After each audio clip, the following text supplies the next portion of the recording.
Hi, I'm Sam McAdam and welcome to Air Chats with Air Max. Our next guest is a former Tornado pilot, shot down, captured and paraded by Saddam Hussein. But I wanted to meet him and discuss his aviation career in general because this event does surely not define him. We welcome to Air Chats, John Peters.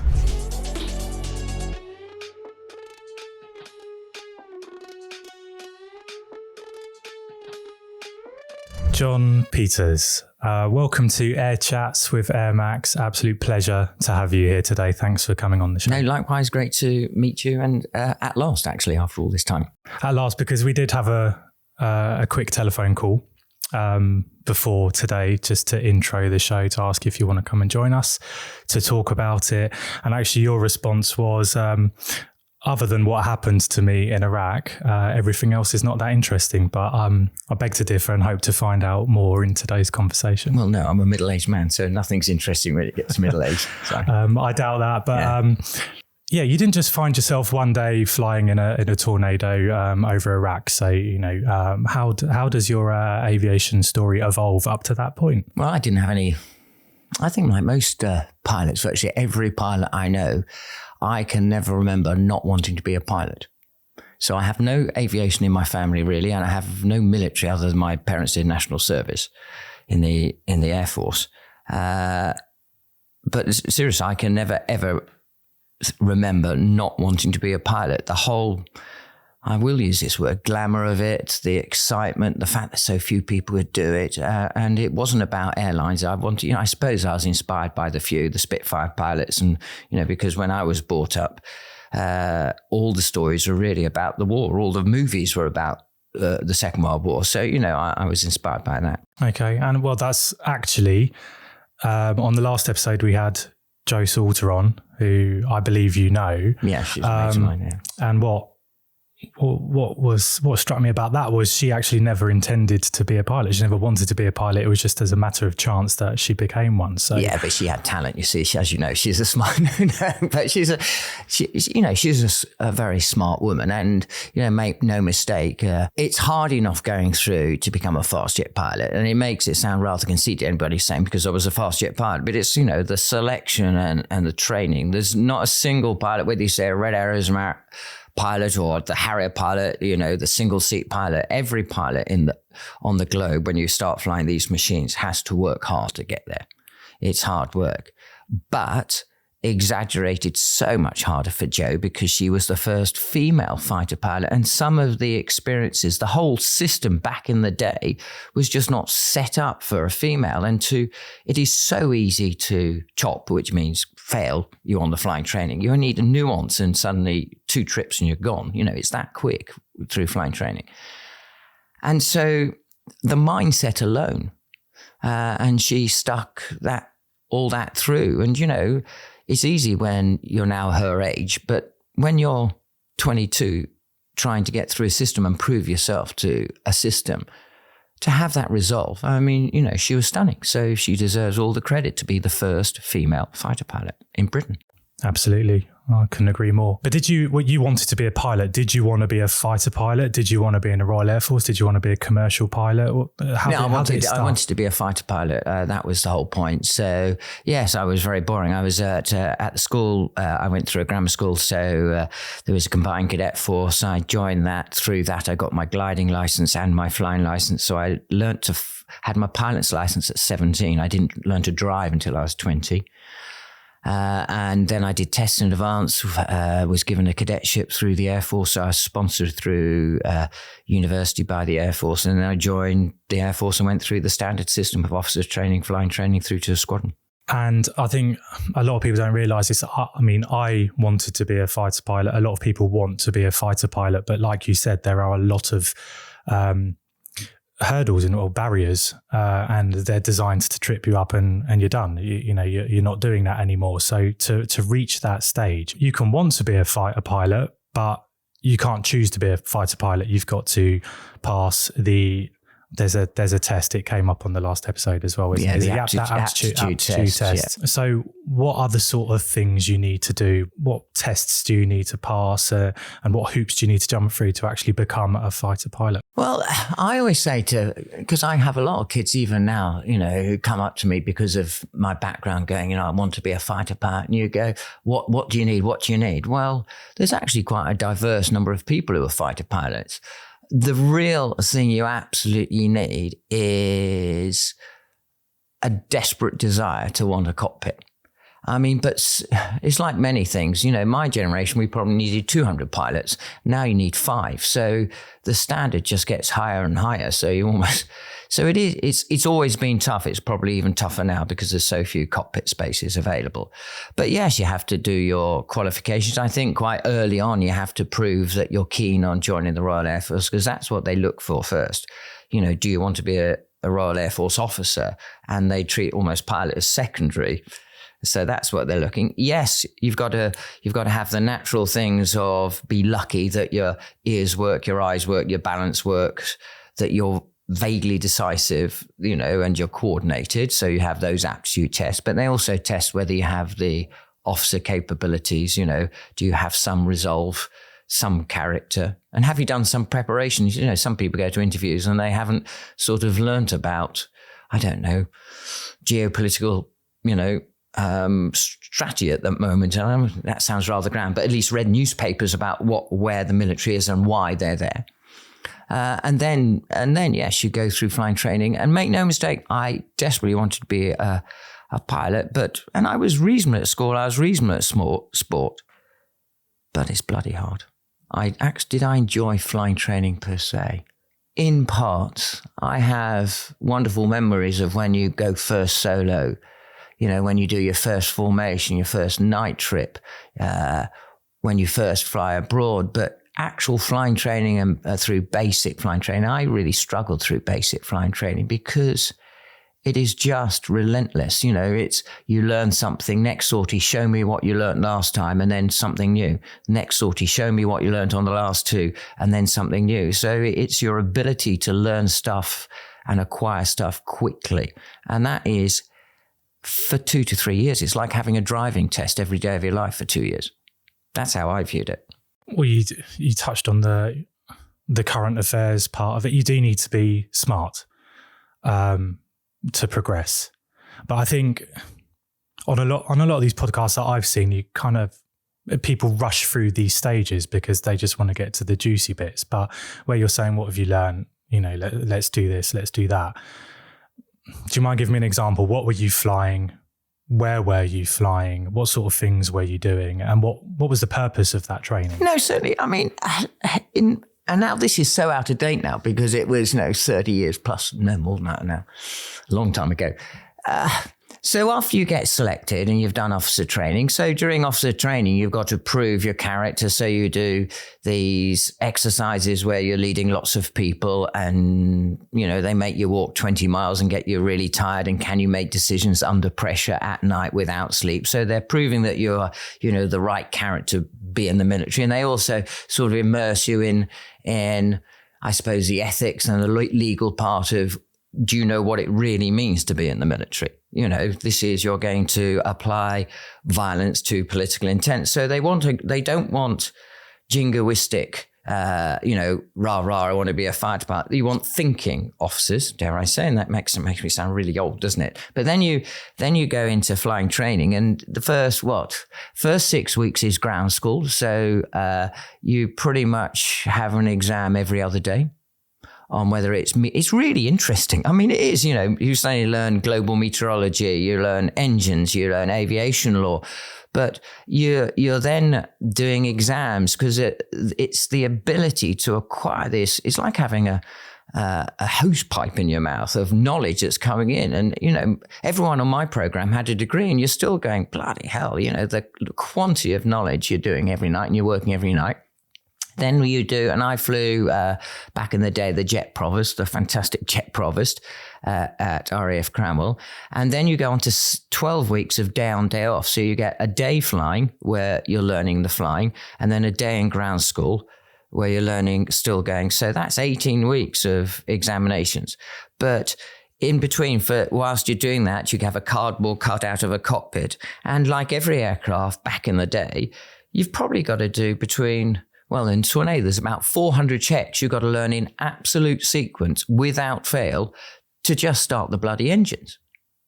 And left to right, and just trying to organize your mind to memorize all the checks and get into muscle memory. But then the first time you go flying, when you sit in the aircraft and the engines are on, you have it's a wonderful smell. It's the most if you're an air crew, it is just the smell of oxygen, rubber, metal, aviation fuel. You know what it's like. It's just a beautiful smell. Makes out people who don't like flying think it's appalling, but It's just a beautiful smell. But you've got all the noise. You've got the ground crew for the first time. You start the engine, it actually starts. And you're trying to remember everything, even just strapping in, you're all fingers and thumbs because it's just everything is new. And that's what's compelling. That newness throughout flying never stops. The first time nightline, first time you fly, you're always trying to learn stuff and get it in your head because you can't carry books in a cockpit. So you need to have it, not just learn it, you have to have it sequenced in your head that if this happens. And at the same time, through flying training, they go, you're taking off and they suddenly literally close the throttles. Right, you've got an engine failure. What are you going to do? Now you've got, 1 minute before the aircraft will hit the ground. You've got to and they go, and you've got to do that in 30 seconds to go through that. So you have simulators to test you all the time. So it's unbelievably consuming, unbelievably exciting, unbelievably pressured at times, but also gives you huge confidence. I think that when people go on about fighter pilots having a confidence, it's a reserve confidence because you realize, what is it? There's a phrase in flying, after 1,000 hours, I thought I knew something. No, after 1,000 hours, I knew something. After 2,000 hours, I thought I knew something. After 3,000 hours, I knew nothing. It is such a absorbing, compelling world of learning, really. And then the gloss on top is for all that. It's really quite booky. The gloss on top is you have the privilege of flying these machines where you can go from 0 to 20,000 feet in a minute. You can go from the sea around your ears to literally vertical, roll upside down, and the whole of the UK is below you. Or you go today, the weather's bad in UK, well, let's just go to Germany. And you're 25. Exactly. I was actually going to touch on that. You're doing all this in your early 20s when the incident that we will hopefully touch on later happened. You were 29, right? Yeah. So this whole journey, fighter jet journey, was from your early 20s. Well, actually, maybe tell us, when did you start flying fast jets? Start flying fast jets. You go through jet provost, which is a basic jet trainer. Then you go to advanced flying training, which is the Hawk, which is what the Red Arrows fly. So it's about a year-long program on jet provost.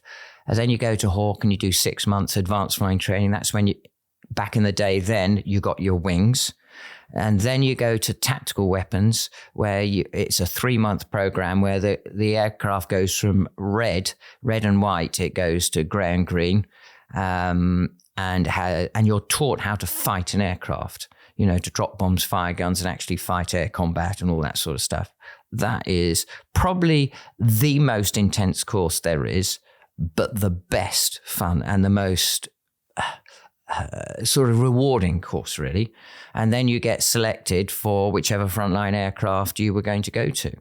So back in the day, whether you were going single seat, which then was Harrier and Jaguar, or whether you went 2-seat, which was Phantom, Tornado, F3. So those were the sort of aircraft that you were selected to go towards. And you were selected. Did you choose? Was there any influence? Well, I said anything but Buccaneer, and they sent me Buccaneer, which I didn't want to do. Mainly because, one, I didn't want to do maritime, and forgive me, any Buccaneer pilot, I know you'll just, I know. One, I didn't want to do maritime.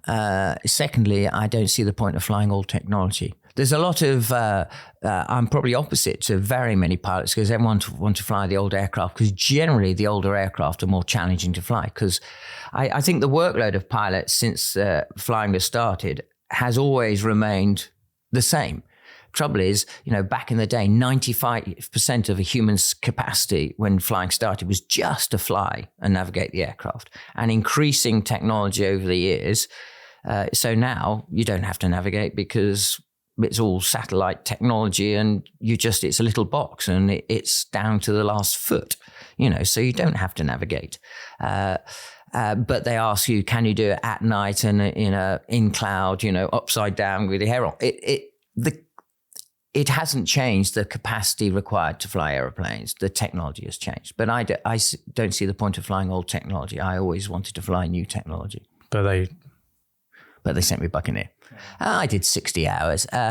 My wife, Helen, this is the worst part because in an interview like this, I have to expose because I failed the Buccaneer operational conversion unit, which is probably my biggest regret, actually. Hell with the Gulf that's my biggest regret is because no one wants to fail anything. And that at the time I thought was the end of my dream. But I fought that chopping. At failure, I got support and the Air Force said, we'll send you to Tornado in 20 months' time. And actually, most people spend 10 years getting back to fast jets. The Air Force did what they said they did. So I was 20 months, I became an instructor pilot on the Domini, which was a single pilot operation instructor pilot teaching navigators. It's like an HS-125 business jet. And then I was sent Tornado. But here you are, and just so the Buccaneer Force doesn't damn me, as much as it's personally hurtful when you get chopped, and you do take it personally, with the measure of time, and I have flown Tornado, and and I'm still alive because I've been to a lot of funerals in my time,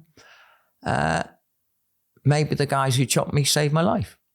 Because if, obviously they made a decision I was at the capacity.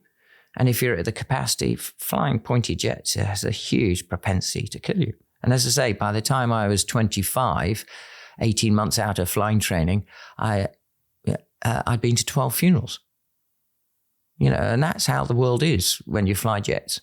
So that's why you get that rather clipped conversation of directness with fighter pilots, because when you have a closure speed, when you're doing certain stuff, of over 1,000 miles an hour, there's no room for error. And secondly, in our conversations previous, you're saying there's a humility. Yes, because flying absolutely exposes any weakness you have in your speed of thought or your speed of agility or your capacity to understand what's going on. And every pilot knows it is an unforgiving world and exposes human beings to their limits. I guess that kind of comes back to what we were saying earlier with the ability to retain information.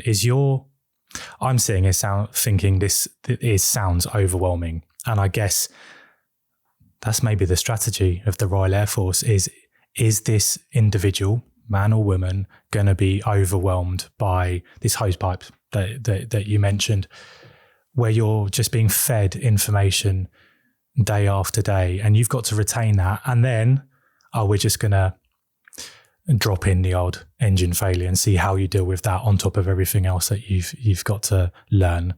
They do teach you. I mean, it is, they've back in the day, £1 million. Flying training is 2.5 years. It is like a university program. So they don't, you start off on a small, less complicated aircraft, then you go to a faster aircraft, and then you get to a fast, complicated aircraft. And and it never stops. So when you go to a squadron, you go to the operational conversion unit. That's about 4 months to train on Tornado. But then you go to the weapons unit where you train to not just fly the Tornado, then you go to another course for 3 months or a couple of months to learn how to use the weapon system. Then you go to a squadron, and then you've got a year to become combat ready, which is where you learn that the Royal Air Force can declare you as an asset. It sounds really bad, but, a fighting asset to NATO to fulfill government policy. So, when you start expanding that out, they're all little steps. It's just at the speed. And yes, for the world in which you exist, you need someone who has that capacity. And if you don't have the capacity, you could very well kill yourself, even worse, kill other people.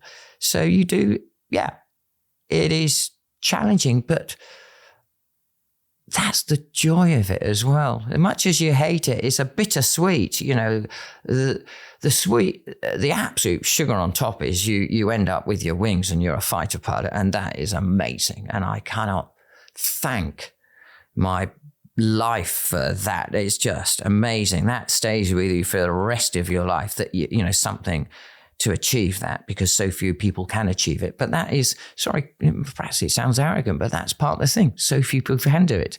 It's not arrogant. And that is what is compelling. You think, can I? It's no different to an international sportsman. We've all played sport, and you just, how rapidly you, even if you get to county, when you get to county, you play and you go, this is a whole different league. And it's not just the physicality, it's the mental bit. And then you go, if you can get to regional and then national, you go, wow, there's always another level. And that is almost like the flying game. You get to a level where it's not just ability, it's that mindset. And, it's not a bad thing. I was an average fighter pilot. I'm not sitting here going, I was a fantastic fighter pilot. Some people you meet, and it's very few, because all my friends would say, I work bloody hard, and it's hard work. But out of each generation, you get 5 or 10 or you meet some people where you go, because you work internationally as well, because you work with the French, the Americans, the Dutch, the Swedes, that's the other thing. You suddenly get into a very international lifestyle. Is you do get some people, their capacity in a situational awareness to actually understand what is happening.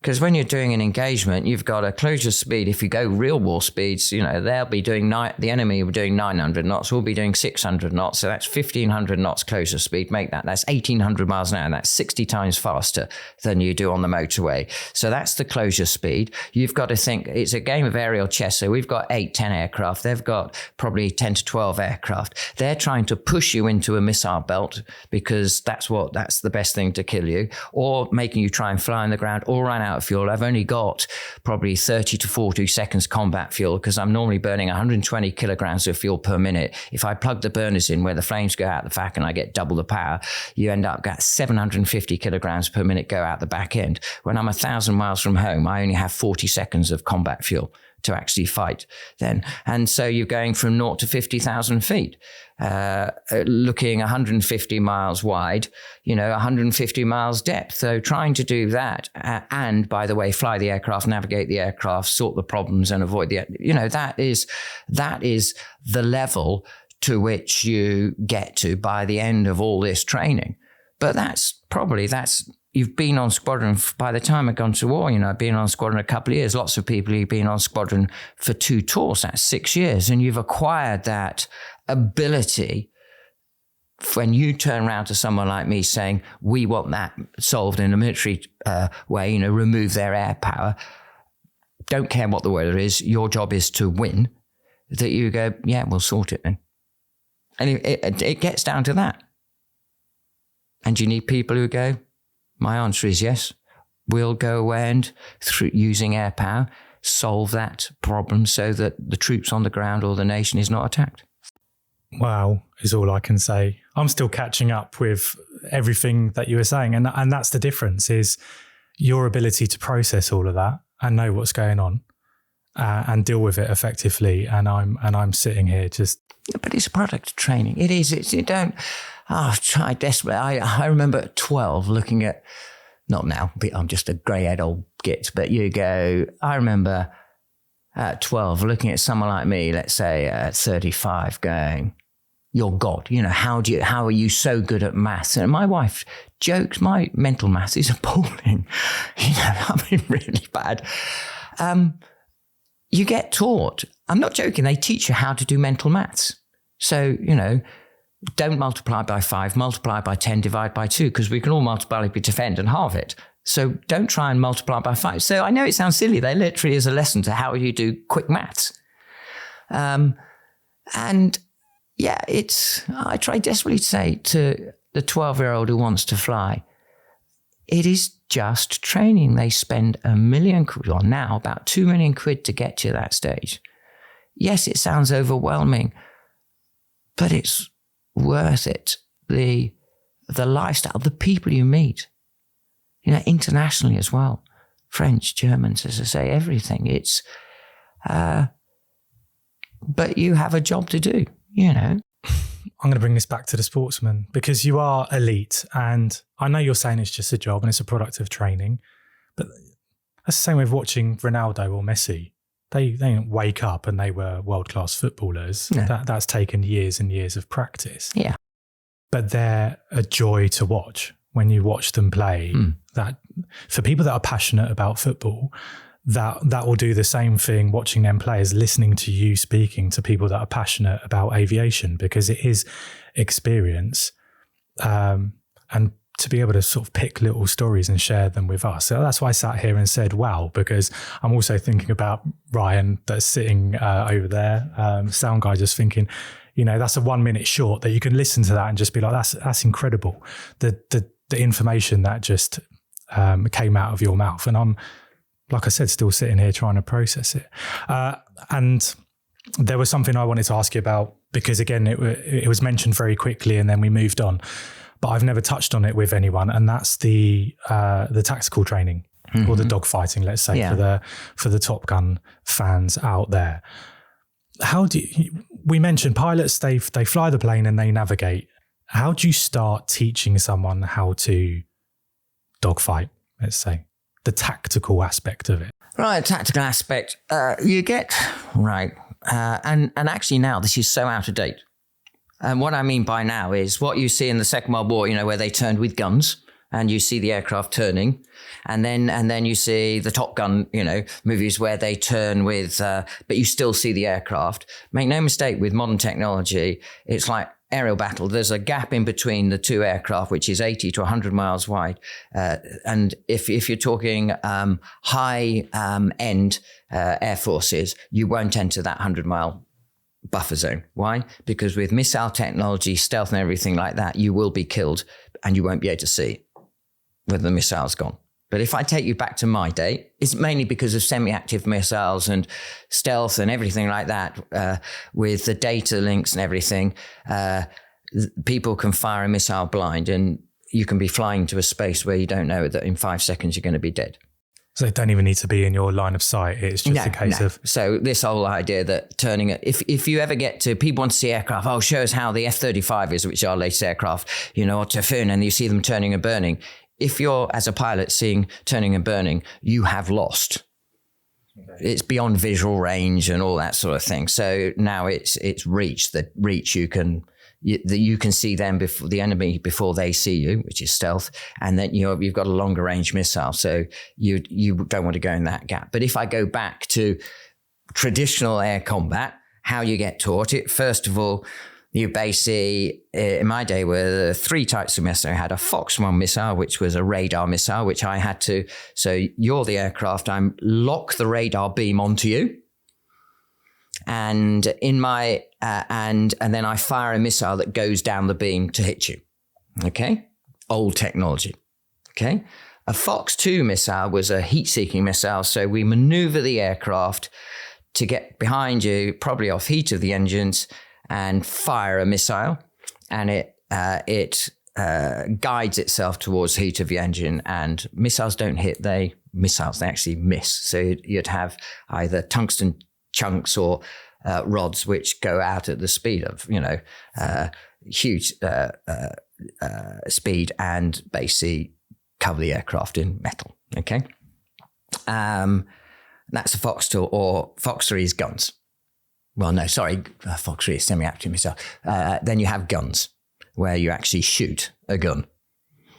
on the person. Okay, so to teach that, you first will have to teach the mechanics of you don't want someone to get behind you because the Fox 2 and the guns are, high threat. And so what you do is you basically have to point. You have to play chicken with the enemy. So if the enemy is off the side, you point your aircraft at the enemy. So you don't. The two things in air combat is displacement, which means you give them space to turn. So if they're left or right of you and there's space, it means they have an ability to turn, and it gives them the greater turn to get behind you. So you don't want to give them any advantage there. And the other thing is angle off. If they have any angle off from nose, again, that means that rather than having 180, if they arrived at 150, they've got 30 degrees advantage on you. Okay. So what you do is nose. The moment, as you see in Top Gun, when you kind of, and I'll tell you, we love Top Gun. Why not? It goes from a dot to an aircraft, but the speed you're going, the moment as you're approaching, you whack the aircraft. And this is, they did on the Hawk, and in the Hawk, you go straight to 7.2 and you pull G really hard. With the speed of the aircraft, they're doing the same thing, and you'll basically put your cockpit towards your person. So how they teach is you've got a big arrow in your head that's pointing upwards. Okay. You want to point the arrow at the enemy aircraft when you're turning.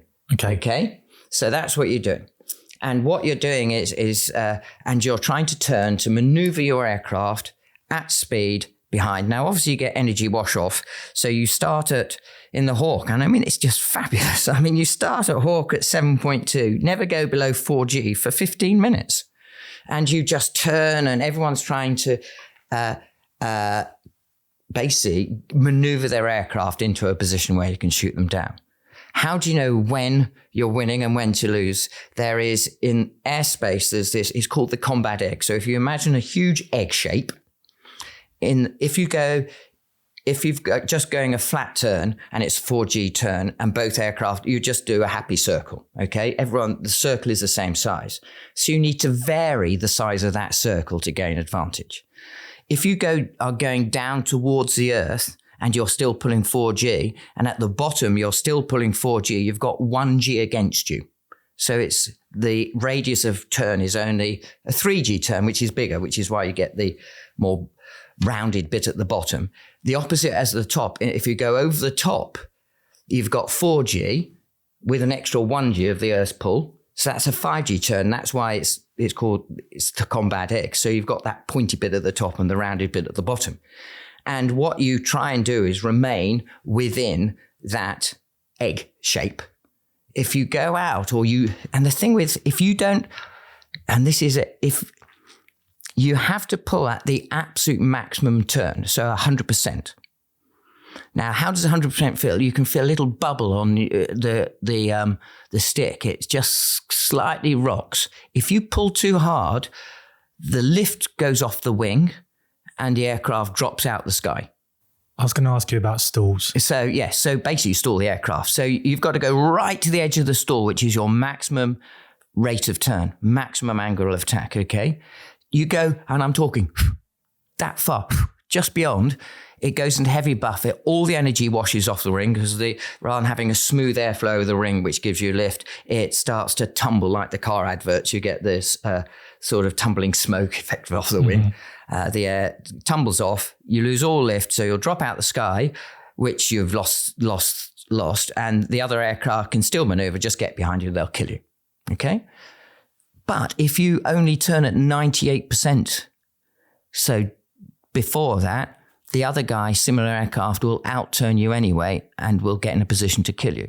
So air combat is absolutely right on the edge.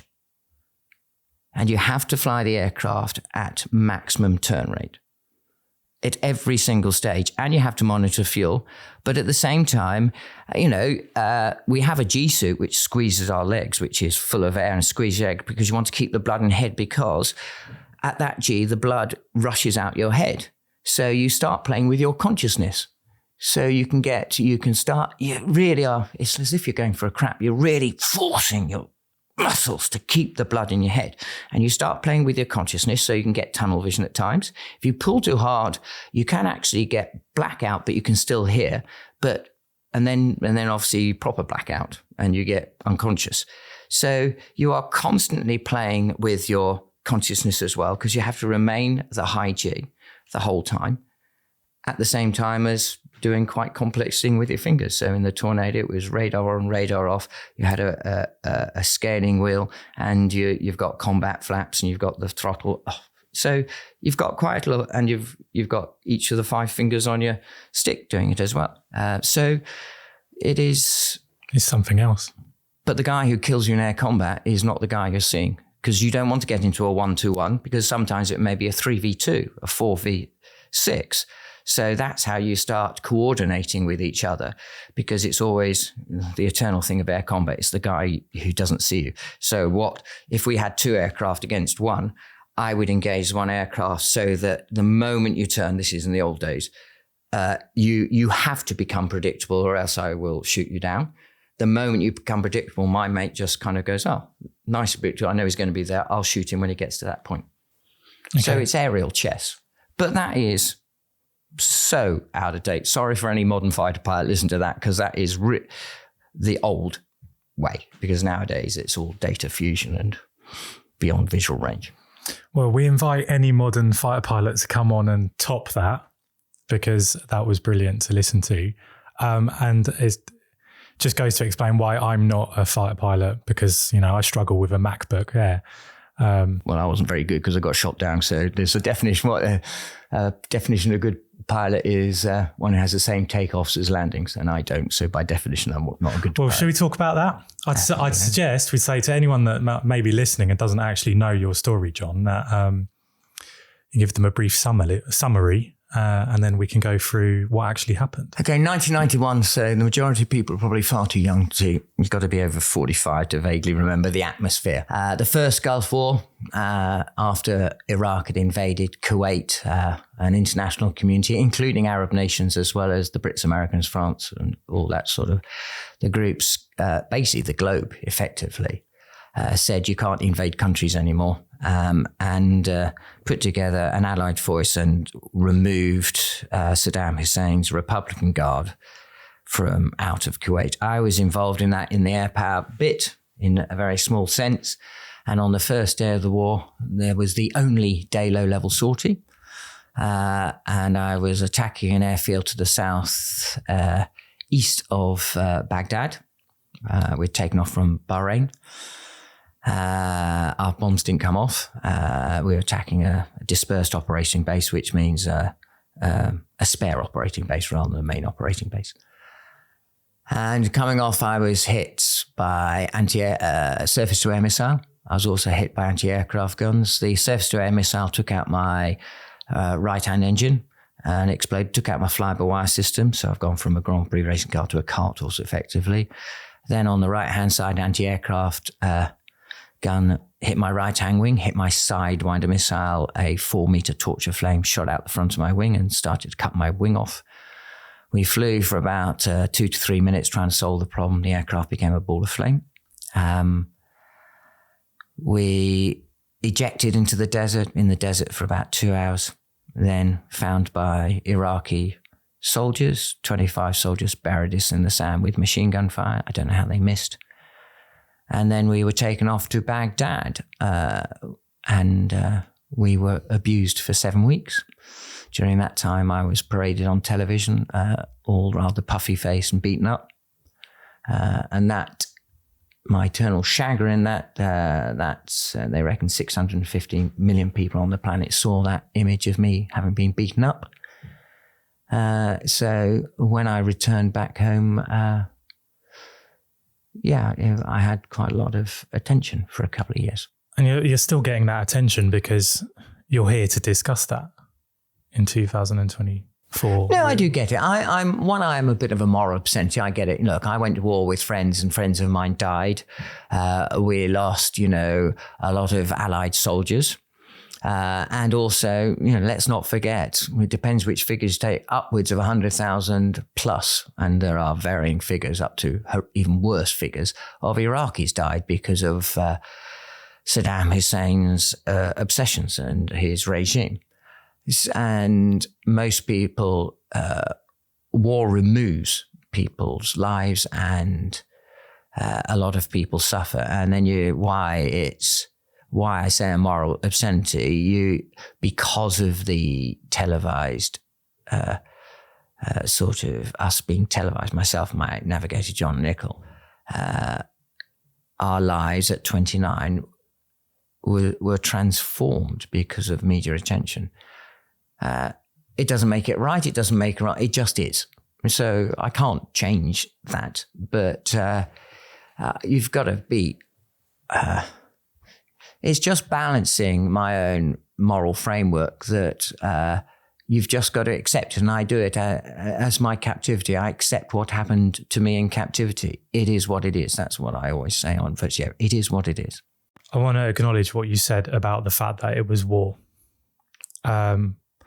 I think it's very easy to sit in a podcast, talk about aeroplanes, talk about the kind of dogfighting that we just went through. You know, I'm excited by what I'm hearing, but that's training in the Welsh Valleys, I assume, or maybe abroad. And when you've been talking about, you get the other guy, that's you done. You know, you're dead.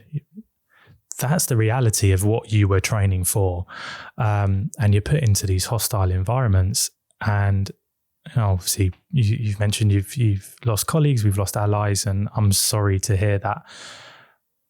How much detail can we go into? Because whatever you want, everyone. It sparks interest. What happened to you sparks interest, a lot of interest. That would explain why so many people watched the TV footage. Yes, because I was everyone's son or daughter. I get that. At the time, as I say, it's like my parents' generation trying to describe what it was like for Britain to win the World Cup in 1966. And we all bemoan that we haven't done the English football team. But at the same time, we don't quite remember the atmosphere, what it must have been like, because we weren't around. It's very challenging, because the moral framework has changed, because we've been at war for 30 years since that 1991, and now it's not even on television. Very difficult to describe to people now. No smartphones back then, by the way, because the smartphone came in 1991, first Apple phone, iPhone. To say we were paraded on television, the last time prisoners of war were paraded on television was in the 1970s, 60s and 70s, and that had a huge effect on the American political will to fight. So that's why he paraded us on television. But we just, before then, I'd spent just before I put on TV, 5 days in captivity. I do remember I'd been shot down by guns and missiles. I'd been buried in the sand by machine gun fire. They took me off to Baghdad. When I arrived in Baghdad, you go through this corridor of troops who are kicking, rifle butting and thumping you. You've got a bag on your head, you're blindfolded. They're smashing your face against the side of the lorry, hitting you around the head with pistol butts. I get pushed in a room about the size of this studio. Within 2 seconds of getting in a room, a bomb hits the room. The whole of this ceiling comes down. The 2 walls get blown up. You get picked up 2 meters and get thrown 4 meters. So I've just been blown up, and then I've just spent, before I got on parade on TV, I've had 4 to 5 days of no sleep. I'm beaten with baseball bats, with rubber truncheons. They set your hair on fire. They burn you with cigarettes. I was threatened with gang rape. They threatened to shove guns and knives up my arse. They threatened to cut my dick off. You hear people being tortured. I lost 2.5 stone in 7 weeks. I'm in solitary confinement. I've been blown up 6 times. I had 2 crushed vertebrae from the back for the injections. So the first thing they do is they beat basically your broken back. This is not where you want to go. But that is ultimately, why does a nation train young men and women to fly jets? Because humans have not found the ability to talk to each other with a difference before they meet a point where you say there is a use of violence, military force. And you get to a point where the conversation collapses. We then use force, and I have, signed up to apply the skills that I get taught to apply force for Britain. And if you're in Iraq and someone like me gets shot down, and I have information, but you have the same view, you're protecting your family, your country, and everything you believe in. And when, as they were bombed consistently over days and days and days, of course, you're not going to be very nice to me.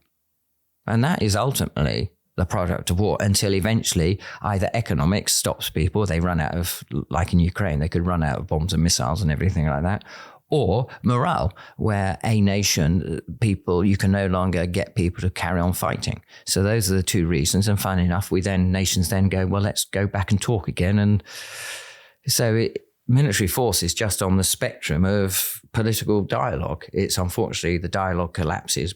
But every war doesn't last forever, and then it will re-engage in conversation in the middle. That's why you have countries spend $2 million a head on pilots like me, army officers, naval ships, is to protect the nation's interests.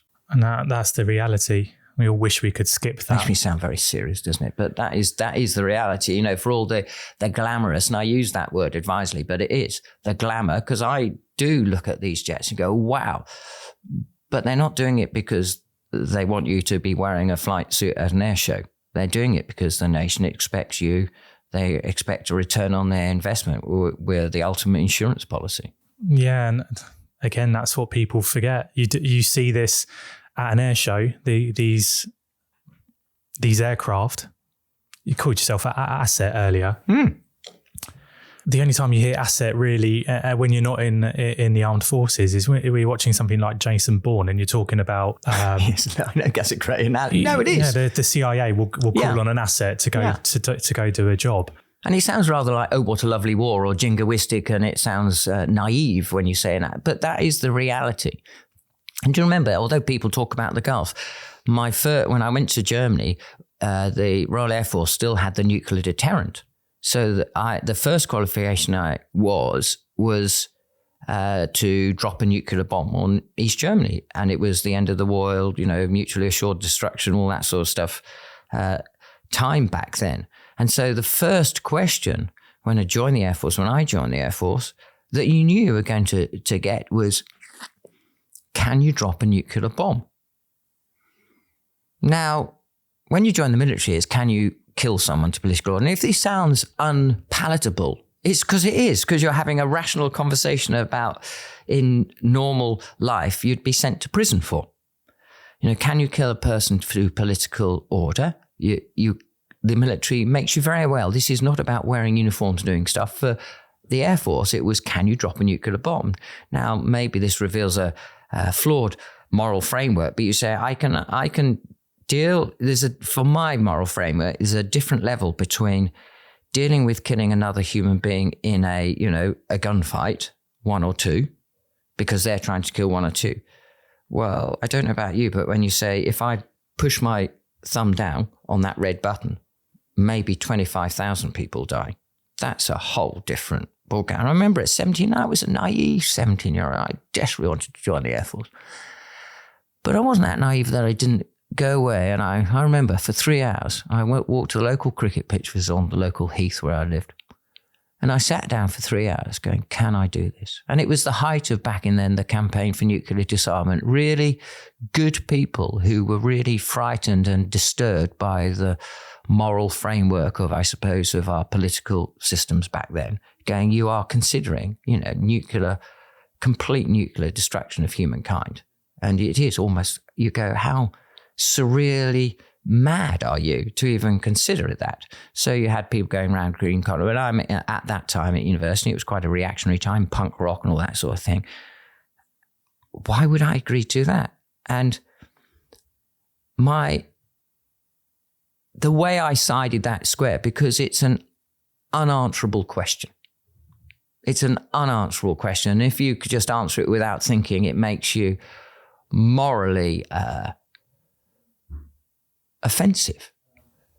Yeah, but if I answer it, it makes me morally offensive as well, because you're saying you're prepared to and push a button. At 17, I remember there were at that time between 40 and 70,000 nuclear warheads in the European theatre alone. And the only way I could square this, because I desperately wanted to be a pilot, it was within my very being, I wanted to fly aeroplanes. First of all, I never believed it would happen. I never believed when I joined the military I'd ever go to war. And thirdly, I thought, if I ever did get to that position, and this is where I don't know how to, 62 now. I just don't know how you put those 2 points together. But I said mine would make no difference. Because there are, this is the end of a war scenario. I would go and drop my bomb but 2 minutes ago, my base would have been nuked. So I'd have taken off, but my base would have been nuked. London would have been nuked. Newcastle, Manchester, every bloody place in the UK would have been nuked. And so I found myself going, and probably 2 minutes after I pushed the button, I'd be dead anyway. And so it's so ridiculously, obscenely weird, but you have to challenge the opposite, that if you did not have nuclear power or nuclear weapons and the other side did, they could enforce an unacceptable position on you, which is what we've got currently in Russia and Ukraine. The only reason, right, Russia's forces are actually not that strong and have proven, despite their numbers, to be ineffective in so many ways because they don't have the technology. Why is everyone so careful with Putin? It's because he has 4,000 nuclear weapons. And he's a sort of character that could even contemplate using them. So there are huge games at play, and you just hope to God that there are sufficiently measured people on this earth who will make those decisions in a wise manner. Sorry, this is getting very... You see, this is where you know I'm an old man, because you go for all the joys of flying. When you go back, what does the military want? Yes, they want young men and women who have that exuberance and the intelligence capacity and the desire to fly, because you need that to fly these outrageously good machines. But they don't need a hot-headed 22-year-old. They need they need the 22-year-old body. They need a 40-year-old head on their shoulders. They are measured, considered, because we are, one, held legally responsible for what we do, but secondly, you are, right up to the core second, no, it's not right time. Even whatever orders, nah. And that's where the money's going, because in that quarter of a second that decision is pivotal, and you damn well want an intelligent thumb on that button. You do not want a bloody idiot who just likes flying. God, that's really serious, sorry. But it's... Nice. It's what we want, an honest, raw conversation. Otherwise, you could, you don't dress things up just for a camera or a podcast. It's relevant, and people don't take enough time to actually listen to what's being said, because there's a lot of context and it takes a lot of time to explain. Whereas we're all distracted by, quick information. We're swiping all the time. Like you said, the smartphone was only just coming out when this incident happened. And now people won't actually take the time to sit and listen to what's being said. Maybe, I don't know. I hope people find it interesting. I'm hoping that, the challenge, because like anybody who's asked on a podcast, do I reflect all my colleagues? I don't know. Those are my thoughts. But I hope I reflect that people who have no military background, etc., that they have, I'm hoping, measured people who are just not jingoistic. They recognize the excitement of the jobs, whether it's being in the army. I get the excitement of leading men and women and that, being in charge of a warship or a squadron. But these are serious people who have a serious job, despite the adrenaline, the pride in the capacity to lead and have these machines. But these machines are there for a reason. The majority do. It's because you're not exposed to it. But then charities like Help for Heroes does a lot to bring the darker side of war and conflict to mainstream media, so people see the effects. Yes, and when you look at the amazing young men and women who, come back with the most outrageous injuries, and you realize these are not politicians. They have given their limbs because of decisions the country has made, and they should be looked after because they literally, and this does sound theatrical, but it's absolutely true, to be honest. They were prepared to give their lives for the democratic system that we all buy into. Now, whether you're Conservative, Labour, Green, Scottish, whatever, it is not your absolute political. It's, we're very fortunate in the UK that we have a political system that, one person, one vote. And if we disagree with the decision makers, we vote to someone else.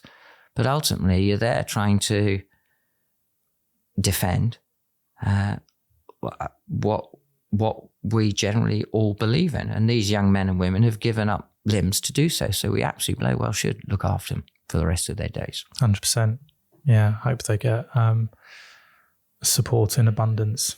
And the mental stuff, a lot of the, how do you when you're 19 or 20 young soldier, and I'll use the army rather than the Air Force, mainly because they experience war so viscerally. They see, smell and touch that.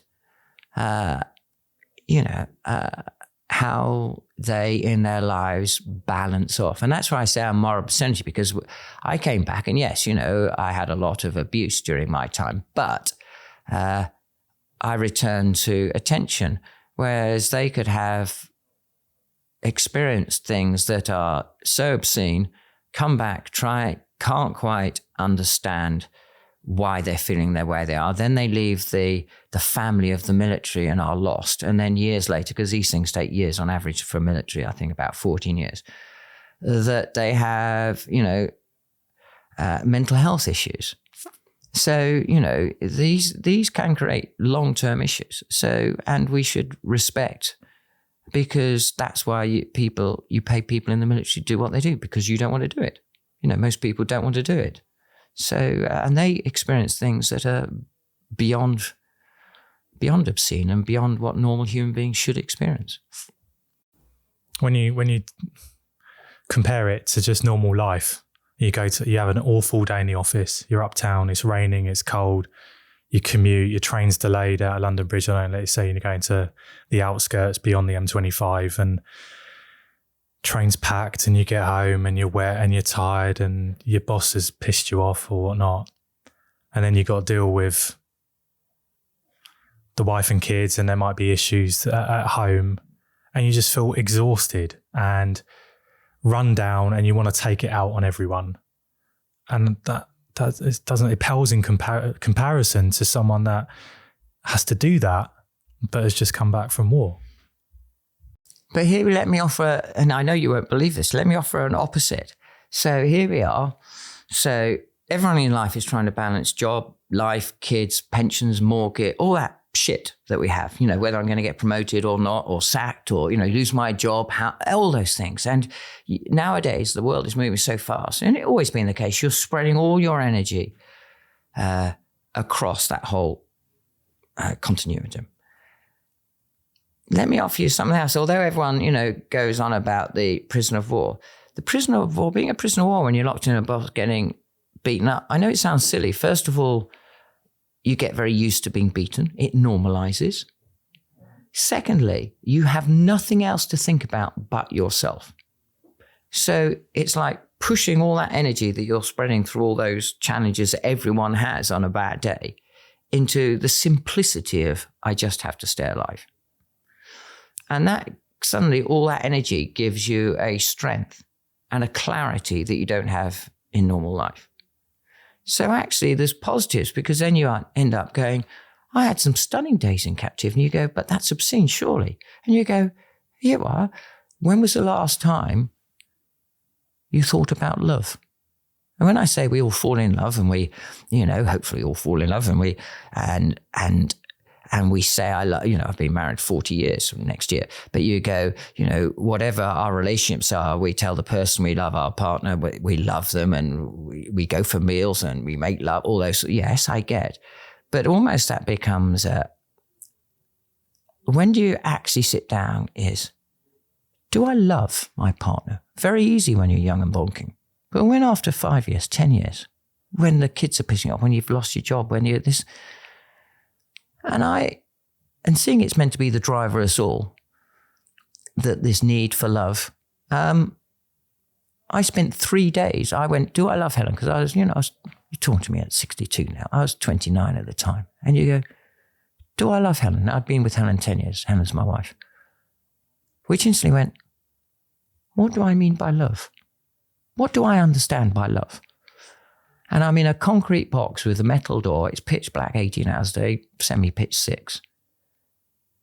Freezing cold, sitting there waiting to die. I spent 3 days, just trying to understand what I meant by love. Is it sex? Is it yes but no? Is it warmth? Is it a smile? Is it compassion? Yes but no, yeah. Just 3 days trying to understand for myself before I died, had I truly understood what I meant by love. And the end of 3 days, I can't verbalize what that means, but that time, you end up with an answer because you do.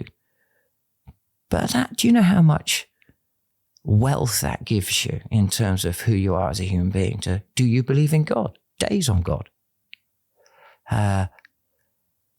Who you want to be at the end of it, who you are before you die, because you don't want to die disappointing yourself. So some of that stuff, yes, it's shit. Yes, I'm going to die. But it becomes definitive because you want to define yourself before you die. And it sounds paradoxical. It sounds obscene, but that is a huge gift. That's survival. Yeah. John, may I go back to flying? Sorry. It's incredible. It's not in the wrong order, but selfishly, I want to go back to you getting because it's kind of you say it because it happened to you a long time ago, and you've spoken about it many times. Some fantastic footage of you on the internet, public speaking. It's almost like you're reading it from. It's not real. But it is real. This did happen to you. I'm sitting opposite the guy that this happened to. But it's so blasé when you say, oh, we got hit by a surface-to-air missile. The wing, there was a 4 meter? Yeah, 4 meter torch of flame. 4 meter torch of flame. That you had to eject. We've not even spoken about that. The only footage I've seen of pilots ejecting is obviously Hollywood. Yeah. Where you're not experiencing the emotion of how much is a tornado worth? What was the retail price in 1990? About 20 million, I suppose. 20 million. So you've gone, it's pretty obvious with the fact that the wings being torn off that, it's not going to be worth 20 million anymore, but you've still got to make a conscious decision. There's 2 souls on board. Mm-hmm. We've got to get out of this thing. Just having the awareness to bail. Trained response. And I'm not being glib there. It's you have 10 simulators a year when you're on a tornado where they give you, some very simple emergencies where you just fly around and then you land. But other times when it gets some which are a nightmare, where you've got to work out the arm bones connected to the thigh bones connected, to actually understand that if the fuel temperature goes up, you could get a generator failure because there's a link of why. So I won't bore you with the technicalities there. And the emergency build, so you need to understand all the connections. But then you'll get something like an engine fire or what have you, just like in war, where you have to go to put out the fire, but the fire can't be put out. And what they probably have 1 or 2 each year where the problem is unsolvable. And they want to get you to a space where you go, this aircraft is going no further, and you eject. So when I say it's a trained response, we tried to put the fire out. It didn't work. We've got, the emergency panel is like a Christmas tree. It's got all the lights on. But then the aircraft, mech mode, which is just 2 metal rods off the back. I can't see my right-hand wing and I can't see the back of my aircraft. John started, we're on fire. And I went, I know we're on fire. And he said, no, look back. And basically the tornado finished 13 feet high. I couldn't see it. It was covered in orange flame. It was like flying. You had this big disc, like big circular disc of orange flame. It was like a wall. It was like flying the nose of an aircraft outside a comet of flame. It was just coming towards us at a phenomenal rate. It was 12 feet behind me. So this wasn't a difficult decision. This aircraft was literally, it's almost like Tom and Jerry, I was having the charcoal behind the flame. There was no aircraft behind that wall of flame. It was 12 feet behind me. And we were doing 450 knots and it's coming forward. So you weren't really, do you think it was momentum almost like a dart? Because it doesn't sound like this thing was... Well, not quite. But I mean, we were quite low as well. So we made the checks and pretty pronto made some checks, pulled the aircraft up to climb, and we ejected. And I know because they got to the black box, we ejected at 320 feet. So not really a forgivable altitude? No, not really that high. So I was in the parachute for 10 minutes. 10 seconds. 10 seconds, because at that speed you're going out and you don't really go up because you're going so fast. The drogue guns, which is the kind of metal rod, gets sent out, which pulls a small drogue parachute, which then pulls the big parachute. But because you're going forward so fast, I can't remember any of this. I mean, you can't feel it. You're horizontal with the parachute fully deployed because of the speed. And then it just captures you. And then it just kind of pivots. And like a pendulum, because you're the weight. And I had about 10 seconds in the parachute before I hit the ground. I've watched a clip. You must have still been, I'm going to say 29. Yeah, 29. Considering what happened to you during this incident, you just didn't age afterwards. Every single interview, you just look exactly the same. That's a compliment. Okay. But you've made it, both of you, the Johns have managed to pull some, I'm going to say comedy. The recollections, the way you talk about it is almost quite comical. And I'll give you an example. So this will be the Iraqi desert then.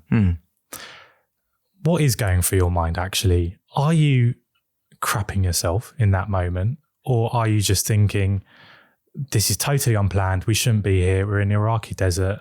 Like are you just overwhelmed or does training immediately kick in? No, you're overwhelmed. I mean, we're at the front end of the largest air offensive in the history of mankind. We've just, literally seconds ago been in a 25 million pound or 20 million pound, 30-ton aircraft that's just been blown out the sky. We've just ejected. We've just had a whole load of extreme experiences.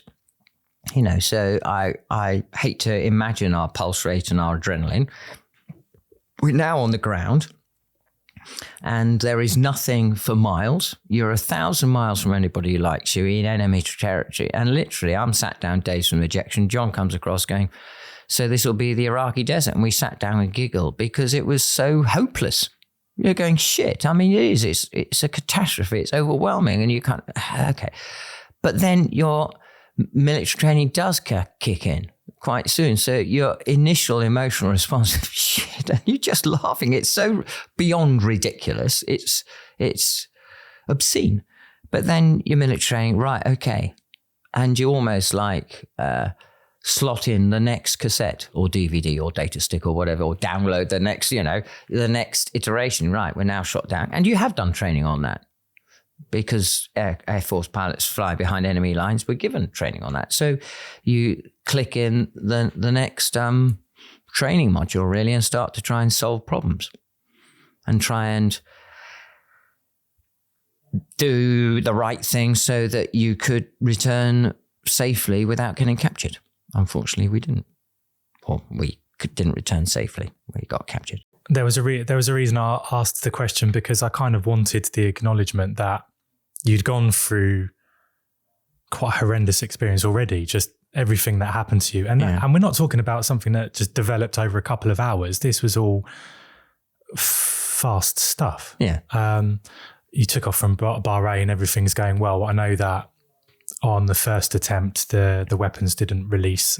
There was an issue there. So you went back round again, and that's probably what done it, is because we didn't go back round. You didn't? No, we didn't go back around. Lots of people say you shouldn't reattack. I remember, and it's interesting when people say, I remember one of my final days in the Air Force, I was at a formal dinner, and I was sat next to this old guy who was in the Air Force, and he said, we got onto the Gulf, and he went, well, you shouldn't have reattacked.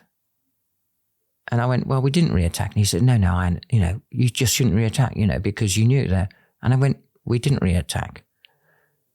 And he kind of laid his hand on my arm. We were sitting as close as we were. Put his arm on my forearm and said, "It's okay. I understand." Oh, you thought you were denying it. And I thought, I thought, and I was leaving the Air Force anyway, and I thought, see, it doesn't matter. Everyone has, you're talking here, horse mouth, mouse, horse. I'm the horse's mouth. You are talking an historical fact here because it's all being briefed. It's all everything. And it doesn't matter what I say to people. People will say, oh, yeah, but you reattacked. No, we didn't. We dumped our bombs in the desert and we were heading back home and trying to get back home because we said we'll just get killed. We'll come back and do the job the following day. So, well, I've got that from the internet, obviously public domain. So no apologies. That's I get it, and that's actually interesting enough why we wrote our book. Everyone goes, oh well, opportunity. If you say the opportunity is probably more by doing it in the newspapers, but you can't control newspapers, and they'll write whatever they want, even if you do a brief to a newspaper. So we very much said, we'll write. Everyone had an opinion when we got back, and everyone has an opinion of us now. And that's one of the things that, you talk, again, at 29, you're so frightened about all this. Now, you just end up, people will think what they think. But that's why we wrote the book, not for opportunity. You said, we have to catalogue what actually happened to us as almost a point in history, because it's so difficult to describe. We were global news. When your parents have got 400 journalists outside the house. I couldn't go into a pub without a standing ovation. Weird. So everyone had an opinion. So that's why I wrote the book. This is what happened to us. There's a few out. Which one is it? I think it'd be good to mention it. Oh, Tornado Down. Tornado Down, because there are a couple more. Eject. I think there's. Yeah, those are, well, you've got two books that John and I wrote. So you've got Tornado Down and Team Tornado, which were the books we wrote. And then when John left the Air Force in 1996 and then became an author, and so John Nichol, my navigator, has continued to write books. So he wrote 2 or 3 fiction books, and now he writes a lot of military books. His last one is Eject, probably his best book, actually. Fascinating stories of people who've ejected. The one before that was Tornado, which is includes lots of our colleagues, friends stories. Spitfire at Lancaster. So he very much is like a military historian, using first source from people's experiences. So I've only been involved in the first 2 books. So Tornado Down is the real OG. That's the original book. Yeah, that's the grandmother of all the books, really. I suppose. Yeah. Okay, so that's the one that everyone should buy and read. Yeah, if they're interested, yes. Of course they are. No, they wouldn't have made it this far otherwise. No, indeed. Okay, so I think I've learned something new. And it was the first time actually that I've done a little bit too much reviewing of the person, probably because of looking forward to seeing you so much and hearing about this information. But usually I don't do any research because I don't want to have any prompts. And that's why there was a prompt there. I've read somewhere or seen somewhere that you reattacked and it's incorrect. No, well, no. So I've learned my lesson. I hope I haven't been rude. I'm not trying to be rude. It's more... No, I feel like I have, actually, no, not at all. by suggesting that there was a go-around, because it's clear that some people have tried to suggest that there was. And sounds like it's quite annoying, actually, because they weren't there. They weren't dealing with that incident, and that's quite patronising to take. No, it's not. It is what it is. As I say, you become quite sanguine about it. I mean, it's overwhelming when you first got back, but after a while, and I'm saying after a while, it takes about 10 years until eventually, I suppose, you become comfortable in your own story, I suppose. Because when you first get back with anything, you've got to sort of put all the pieces together of what the story meant to you, in your own self and with the people you love, because, it's not just my story, it's my family's story. My mother had a journalist when there was a dark time when we were in the news all the time. And then for about 4 weeks, nobody in the media mentioned us. And you had about 200 journalists outside my mum and dad's house. My mum and dad are very ordinary people. And eventually a journalist came up to the front door, opened the letterbox and put a microphone through the letterbox and said, "Mrs. Peters, do you think your son's being tortured or do you think he's dead yet?"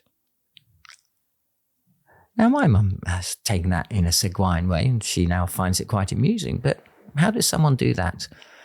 I know they've got the pressure of stories, but there's a whole load of experiences in a life that you need time and space to kind of take a measured view, really, to understand it is what it is. I'm disgusted by the journalist, but... Yeah, but I'm sorry to interrupt, but I'm not trying to diss journalists either. I wouldn't be where I am in the life I've been given had it not been for journalists. And a lot of the journalists are stunning. So, the majority, because they've got a story to find and they're looking at different angles. So I'm also very nervous that we just down the media, because that's naive. The only people who down the media are the people who have been exposed for being hypocrites half the time. That's why they go, bloody media. Well, but they found out that you said this, let's say a politician, but you were doing the complete opposite yourself. Well, that is why we're so lucky to have a free press. So I'm relatively sanguine. I hope I come across that. It is what it is. It's called life. Are you familiar with SAS Who Dares Wins, the program? Yes, yes. So I think a lot of people's opinions or representations of being held prisoner or in captivity will come from that stage of the program, where they have to meet with the umpire there. What's it called? Capture? Conduct after capture. And we're seeing some of the tactics used, bearing in mind, I think there's been about 5 episodes. So in the last 5 years, that's I'd say current tactics. It might have been different back then, obviously were. I'd imagine conventions didn't have a lot to do with the way you were treated. How does it differ? The main thing they use on the program in Who Dares Win is obviously they use high physical demands, so they're physically and mentally exhausted. And if you want to get people to remove the gloss, which is what I would surmise is what they are trying to do in Who Dares Win, because some of the people are quite emotional, aren't they, when they get interrogated by the people, is sleep deprivation. So most human beings, if you give sleep deprivation, it does remove the gloss, of the people. So, and then they have that conversation. But it is still a television show. You are not trying to... They haven't beaten them up. They're not using violence, threat of rape, threat of, and I won't go into it because it just sounds... What you see in the movies, they haven't done that, okay? So we had been subjected to a lot of violence. I hadn't slept for 4 days before we were paraded on television. I've had a mock execution already. So gun against your head, hammer back, So you've got all that. But again, they know, even though they may get disorientated, I get it, and they may believe it, but they're not going to get killed. And they are not going to get their fingers chopped off or whatever worst thing you can imagine. Very different in the reality of being a prisoner of war. Whatever violence they wish to commit, they will commit to you. You are going to die painfully, and probably it's the humiliation as well. They'll make you, some of the SS guys, the classic French toilet you see with the 2 footsteps and the hole. They were forced with guns against their head to just put their hands down there, scoop up what was in there and eat it. So it's not just violence, it's the subjugation of the will to resist. Okay. So you have that, but I had seen, one, I had been trained. Secondly, I had seen movies like Midnight Express, where it's an old movie where an American student decides to smuggle drugs. He gets caught and he's put in a Turkish prison, and the whole film is about the violence and he receives and how he gets out. And I've seen all these movies where people come out as damaged human beings. emotionally, psychologically, and etc. And how, they destroy when they get back is, so many prisoner of war movies as the prisoner of war looks on the surface okay, but underneath is actually damaged, and the whole drama is about the damage. So I had 10 hours after we got captured, blindfolded and handcuffed, being taken to Baghdad. And here I'll tell you exactly what I said in my head. I will not come out a damaged human being. I am either going to die here painfully, or I'm going to be lost in the Middle East for a minimum of 10 years. If I don't die, you can cut my balls off, pull my teeth out, and break my arms. I will not come out a damaged human being. And if I happen to survive 10 years and I come out, by that stage, Helen will be remarried. My 2 children, my son was 2 years old, my daughter was 6 weeks old when I went to war. They'll call another man daddy. I will not damage their life. I will meet them and I will go another path, because the world has changed. But I will not come out a damaged human being. So that was my mantra for 10 hours in my head. And so what you do is, the SAS program, Who Dares Win, people kind of share. I locked myself in myself. So the physicality, of course it got painful. And of course you do succumb to violence, but that doesn't mean you give up yourself. It doesn't mean you surrender. You succumb to a violence because you just you're trying to stop the violence. But you lock yourself in who you are. And that is where you gain your strength, because as long as you don't let them into your own identity and who you are, you win, because then you haven't given up to them. And that was my whole mindset throughout, whether it was only 7 weeks. It wasn't 10 years. I'd set my mind for a minimum of 10 years or death. So piss on 7 weeks. But it's 7 minutes to most people would be, even to yourself, about 7 minutes, first 7 minutes of torture. It's obscene. Yes, of course it's obscene. I'm not trying. I have no more attributes. Look, we're not big blokes. I don't have any attributes. They don't issue attributes when you join the military. I was petrified in a childlike manner, like a 2-year-old boy. I was pathetic. You're shaking, you're covered in shit, I was pathetic. But I can't. It's like all these things. Go through your worst experience in life, and now you'll give a relatively measured experience. Even if it touches emotion, it makes you tearful. You go, yes, we all have these experiences that we have where you could say, I've lost my job, and because I've lost my job, I've lost my wife, my children, my house, my business, my life is over. 5 years later, well, funny enough, people bounce back, and I'm a great believer in that. So don't go away thinking I'm a damaged human being, or that I have more attributes. I am as weak and pathetic, as scared as anybody should and would be in that scenario.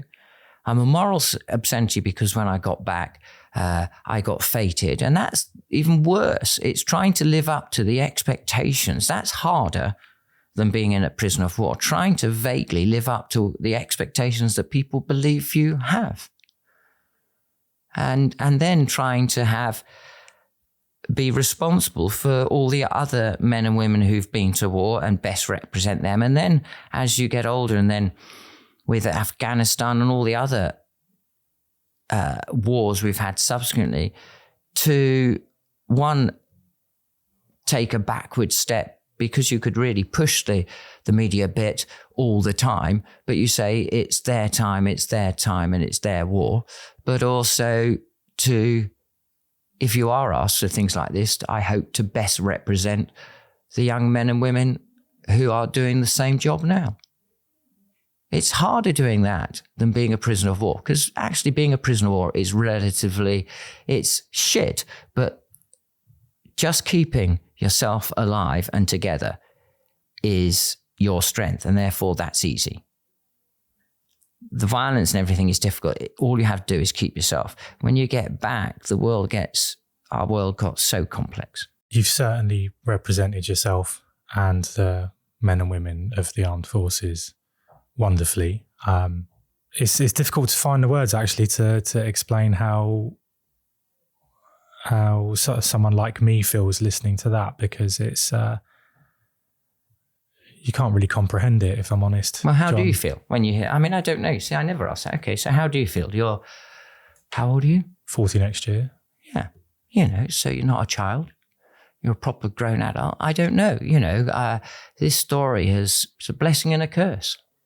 I'll tell you exactly how I feel. I couldn't quite believe the mantra you prepared, because as you know, we were talking before we came here, I was talking about my travels where we were both actually last week traveling to. And there's always a part of me that thinks, what if I don't come back from this trip? What happens to those nearest and dearest to me back home? And having a young son, a very young son, those same thoughts cross my mind of him growing up without a daddy, and who else might be there coming into his life, and who else do I leave in my family? And it's very upsetting, and that takes away a lot of my energy, because it makes me feel sad thinking about that. Whereas you used it as a strength, something actually to set you up. You set some boundaries before the ordeal. Well, the ordeal was already underway. But before they could get to your mind, you'd reinforced it almost. And that's what shocks me most about it. Not actually the torture part. I think, to be honest, that's what you write in a book, and that's what people open up and they find interesting. And also, people want the blood and the guts and the poo. That's what they want. And no denial that we want some of that on the podcast as well, because it is what people are going to want to listen to and hear. I was conscious about how it makes you feel, because you're the one that actually went through it, and you've got to talk about it, and you're reliving it every time you bring it up. You said obviously nothing was off record. You'll answer anything when we spoke before, but it's the way you set yourself up for not knowing what's going to happen. And I don't know how much of this came from Royal Air Force training, how well prepared you were for capture in the event of capture. But it's the fact that you were able to create kind of a barrier around your mind and your soul. That's the most fragile part of us, but also the strongest. It's the strongest part of us. I totally believe in this. But if you get to it, that's it. You're done.